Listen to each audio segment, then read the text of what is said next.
Hello guys, myself Kaushik and I am here for a revision of small topics of history, politics, geography, science and technology. So upon start करते हैं। सबसे पहले अपन modern history से चालू करेंगे। Modern history में अपन सबसे पहले देखेंगे कि डिक्लाइन ऑफ मुगल्स, ठीक है, डिक्लाइन ऑफ मुगल्स कैसे हुआ। औरंगजेब 1707 तक के औरंगजेब थे, उसके बाद में डिक्लाइन ऑफ मुगल्स कैसे हुआ, देन उसके बाद में उसके सिग्निफिकेंस क्या क्या थे, उसके बाद में बंगाल वॉर, ठीक है, बंगाल के अंदर battle of Plassey, battle of Buxar.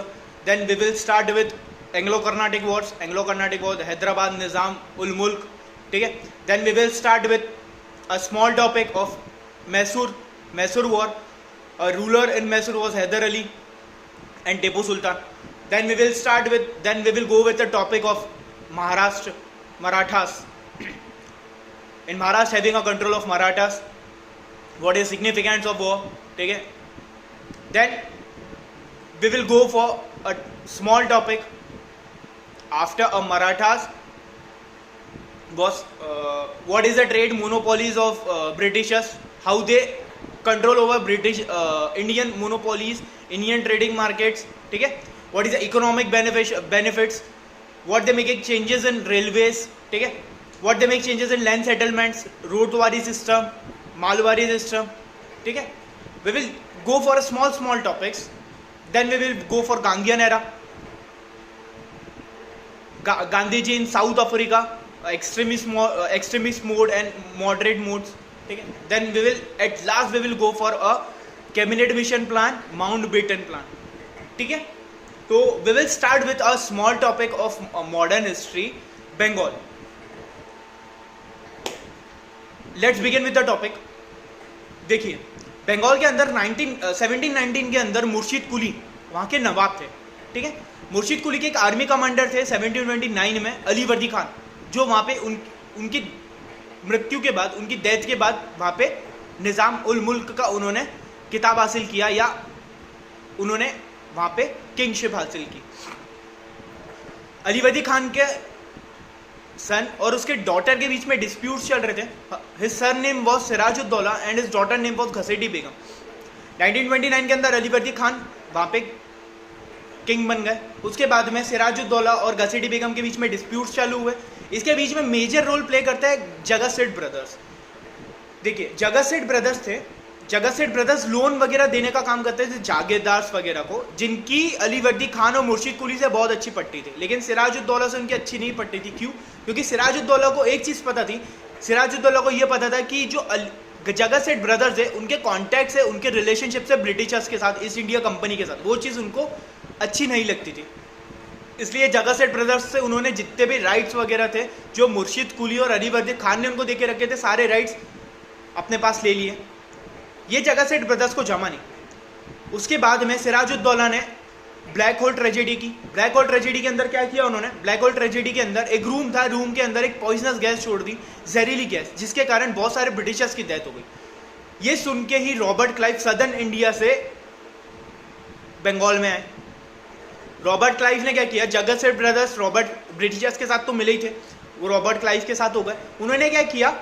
Mir Zafar, जो सबसे पावरफुल कमांडर था सिराजुद्दौला की आर्मी का, उसको अपने कंट्रोल में ले लिया. तो आधी आर्मी तो सिराजुद्दौला की किसके पास चली गई? ब्रिटिशर्स के पास, ठीक है. रॉबर्ट क्लाइव ने उनको अपने कंट्रोल में ले लिया. सिराजुद्दौला वैसे ही उन्होंने घुटने टेक दिए, सिराजुद्दौला वैसे ही डिफीटेड हो गए.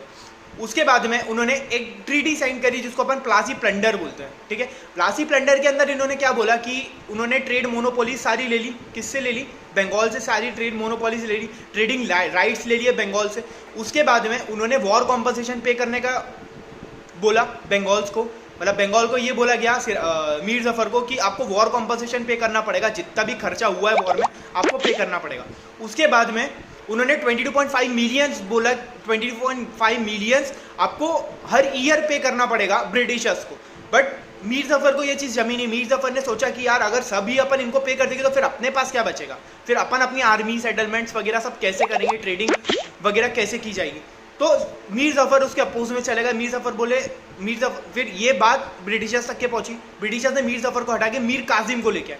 सेम वही चीज़ मीर कासिम के माइंड में भी आया कि यार अगर अपन सारा इकोनॉमिक इनको दे देंगे तो इनके इकोनॉमिक्स राइट्स सब सुधर जाएगी और ये टो होल्ड अपने बंगाल के अंदर रख देंगे।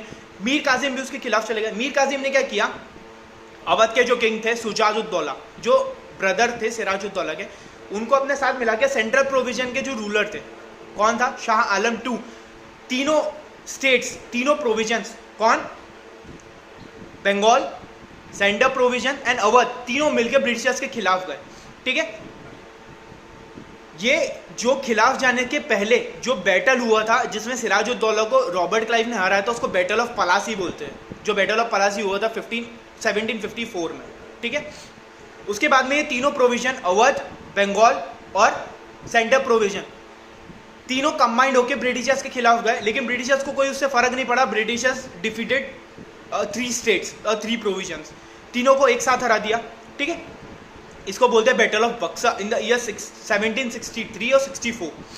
इसके अंदर उन्होंने एक ट्रीटी साइन करी, ट्रीटी ऑफ इलाहाबाद, जिसको अपन बोलते हैं most important treaty of Allahabad 1965। इसके अंदर भी उन्होंने सारे वॉर कॉम्पनसेशन, ट्रेडिंग राइट्स वगैरह मांगे, किससे, अवध से, लेकिन उन्होंने अपना पूरा कंट्रोल अपने कंट्रोल में ले लिया बंगाल से। Trading rights, revenue collecting rights पहले नहीं लिया था, अभी लिया। ये चीज़ याद रखिएगा कि ट्रीटी ऑफ इलाहाबाद में रेवेन्यू कलेक्टिंग राइट बंगाल से ले लिया था, ट्रेडिंग मोनोपॉलीज अपने कंट्रोल में ले ली। इसके सिग्निफिकेंस क्या होते हैं, इसके सिग्निफिकेंस ये थे, वॉर के सिग्निफिकेंस ये हुए कि बंगाल वॉर के अंदर जो इकोनॉमिक कंडीशंस थी ब्रिटिशर्स की, वो बहुत ज़्यादा बूस्टअप हुई। बूस्टअप इन द सेंस कैसे हुई, जैसे कि प्लासी पंडंट के अंदर उन्होंने कुछ वॉर कॉम्पनसेशन वगैरह पे करने का बोला, इकोनॉमिक उनकी वैसी बूस्टअप हो गई। उसके बाद में ट्रीटी ऑफ इलाहाबाद के अंदर भी उन्होंने सेम वही चीज़ दोहराई कि हम पूरे वॉर कॉम्पनसेशन ले लेंगे, रेवेन्यू राइट्स वगैरह पूरे ले लिए, तो जो भी रेवेन्यू बंगाल का जाता था वो पूरा किसको जाएगा, ब्रिटिशर्स को। तो ये कहा गया ट्रीटी ऑफ इलाहाबाद के अंदर। ठीक है, इसके सिग्निफिकेंस ये थे कि ब्रिटिशर्स ने हमने टू होल्डिंग रख दिए थे इंडिया के अंदर, और उनका नेक्स्ट टारगेट अब था हैदराबाद, निज़ाम उल मुल्क जो थे आलम, ठीक है, आलम शाह। उसके साथ साथ एंग्लो कर्नाटिक वॉर्स भी हुए, 4 एंग्लो कर्नाटिक वॉर हुए। ये मैं आपको अपने नेक्स्ट लेक्चर के अंदर बताऊंगा। थैंक यू, जय हिंद, एंड होप सो आप लोगों को मेरा समझाना अच्छा लगा होगा। एंड मेक द नोट्स, जो लॉकडाउन है उसका फ़ायदा उठाइए, घर पे बैठ के अच्छे से स्टडीज़ करिए, because it's a good time for studies. Best of luck for your future.